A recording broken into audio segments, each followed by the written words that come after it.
Face à la reprise épidémique, une nouvelle campagne de vaccination contre le Covid-19, ciblant surtout les populations les plus à risque, démarre lundi. Dans les collèges, les élèves sont quant à eux appelés à se faire vacciner contre les papillomavirus humains, HPV, responsables de plus de 6000 nouveaux cas de cancer en France chaque année. Il s'est une nouvelle fois invité dans le calendrier de la rentrée. Face à la reprise épidémique, le gouvernement a décidé de lancer, dès lundi 2 octobre, une nouvelle campagne de vaccination contre le Covid-19, destinée aux populations les plus à risque. Le virus circule, chacun de nous peut voir des cas autour de lui. L'épidémie, elle est là, déclarait mi-septembre à l'AFP le ministre de la Santé, Aurélien Rousseau, pour justifier cette décision d'accélérer finalement le dispositif. Initialement, la vaccination anti-Covid devait s'effectuer en même temps que celle contre la grippe, à partir du 17 octobre. Bien que le système de surveillance du virus ait été considérablement allégé, le rebond de l'épidémie, confirmé par les quelques indicateurs encore disponibles, ne fait aucun doute. Face à cette situation, le Comité de veille et d'anticipation des risques sanitaires, COVAR, a recommandé, mi-septembre, l'accès au rappel vaccinal dès que possible.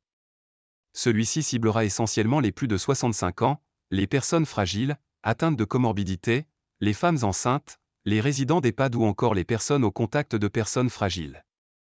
Toute autre personne souhaitant un rappel pourra y prétendre gratuitement, à condition de respecter un délai de 6 mois après sa dernière injection ou infection au Covid-19. Cette vaccination pourra être réalisée en ville, par un médecin, un pharmacien, mais aussi un infirmier, une sage-femme, ou même un dentiste. On fait bien d'avancer la campagne de rappel, notamment pour éviter une surcharge des hôpitaux, estime auprès de l'AFP Étienne Simon-Laurière, virologue et responsable du Centre national des virus des infections respiratoires à l'Institut Pasteur.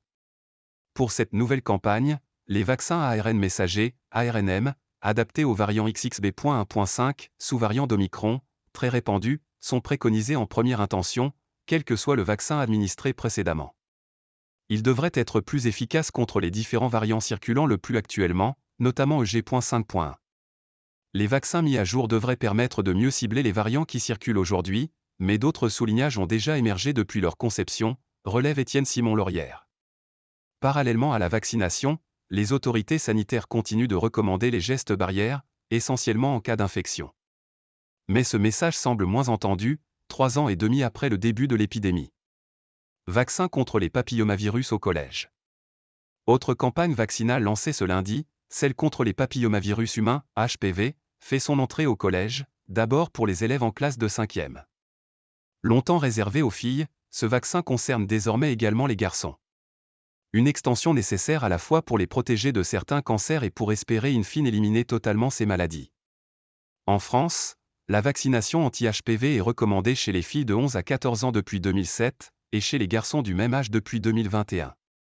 Chaque année, les HPV sont responsables de plus de 6000 nouveaux cas de cancer en France, le plus souvent du col de l'utérus, qui provoque 1100 décès par an, de la vulve ou du vagin, mais aussi de la sphère ORL, de l'anus ou encore du pénis. Une étude récente publiée dans The Lancet a montré que, à un moment donné, 31% des hommes de plus de 15 ans sont infectés par un virus de type HPV. Plus important, un homme sur 5, 21%, est porteur d'un HPV oncogène, c'est-à-dire potentiellement cause d'un cancer. Si les principaux touchés ont entre 25 et 29 ans, 35%, tous les hommes sexuellement actifs sont un réservoir important d'infections génitales par le HPV, poursuit l'étude.